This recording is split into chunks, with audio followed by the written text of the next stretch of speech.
Yellowstone Valley Tech. Today we're just going to talk about a couple of things. First up is going to be the Ryzen 2 CPU lineup that's coming out here soon. Now I'm sure you've seen videos, read articles regarding these new chips, but I want to go over them just because, well, for one, I can. Two, because I find them very interesting and exciting to where Zen is potentially going to lead us.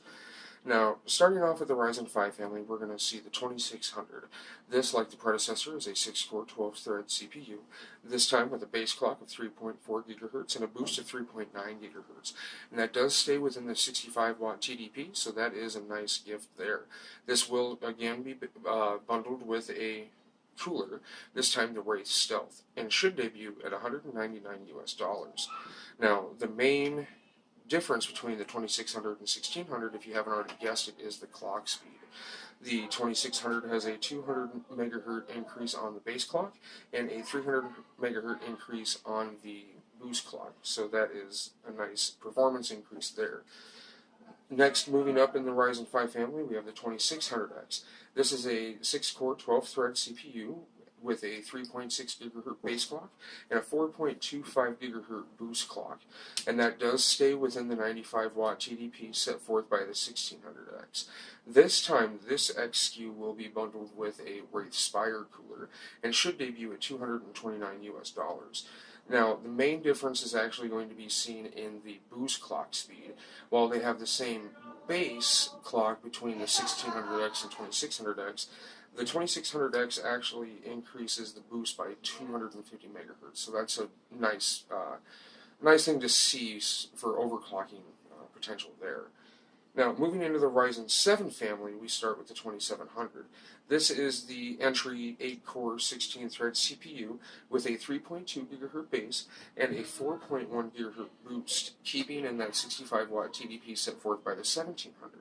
Now, the nice thing is we get a 200 megahertz increase on the base and actually a 400 megahertz increase on the boost. So we're going to see a lot of overclocking headroom, at least for the 2700 here. And again, being with the 65-watt TDP, we should have a fairly decent time overclocking it to that 4.1 GHz mark. Now, it will be bundled with a Wraith Spire and should debut at $299 US. Finally, the Ryzen 7 2700X. I'm sure you guys have been really hearing about this guy. 8 cores, 16 threads, with a 3.7 GHz base clock and a 4.35 GHz boost clock. But in order to achieve those clock speeds, they've had to increase the TDP on the package by 10 watts. So instead of a 95 watt, we have 105 watts on the TDP. But it is also bundled with a cooler, but this will be with the Wraith Prism that we've been hearing a lot about, which is AMD's proprietary RGB fan. So I'm looking forward to seeing that, I guess, but most of us, I'm sure, are just going to keep with what we already have in play. Now, the real cool thing, at least in my opinion, that I'm seeing across the entire SKUs, the entirety of the SKUs for Ryzen 2 is that they all have an improved memory controller. This time it will be spec'd at DDR4 2933, so should see a lot better memory performance as far as that goes. The next topic today is going to be Intel's new mobile i9 processor. Again, I'm sure you guys have seen articles, seen videos, but I want to give you my opinion on it because I am really excited on what this means for the future of laptops. So the i9-8950HK is a 6-core, 12-thread CPU based on Intel's Coffee Lake architecture. It has a 2.9 GHz base clock with a 4.8 GHz single-core boost clock. Now, this does stay within a 45-watt TDP. The CPU also has 12 megabytes of cache, and it has an onboard memory controller spec'd at DDR4 2666. Now, you probably won't see this very often, but it will have built-in UHD 630 graphics by Intel, but with this kind of a processor, I am almost certain, just like most other people out there, that it will be bundled exclusively with discrete graphics cards. No matter how big, small, whatever, you just most likely won't see it on its own.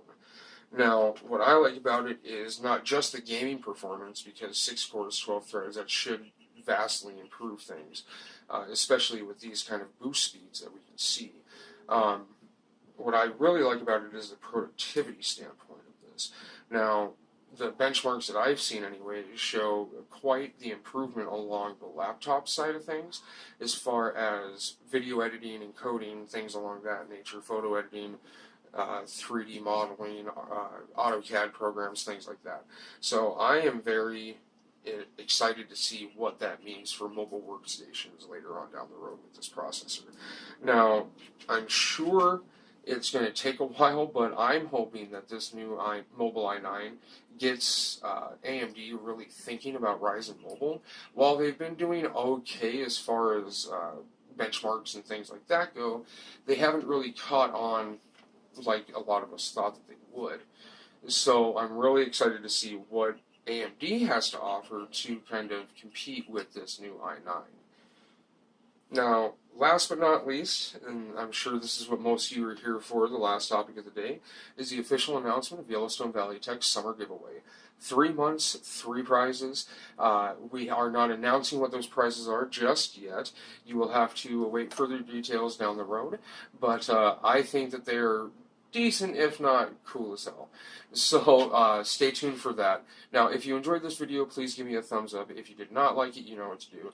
Get subscribed and hit that bell icon to get all the notifications for future content, especially if you are extremely interested in the summer giveaway.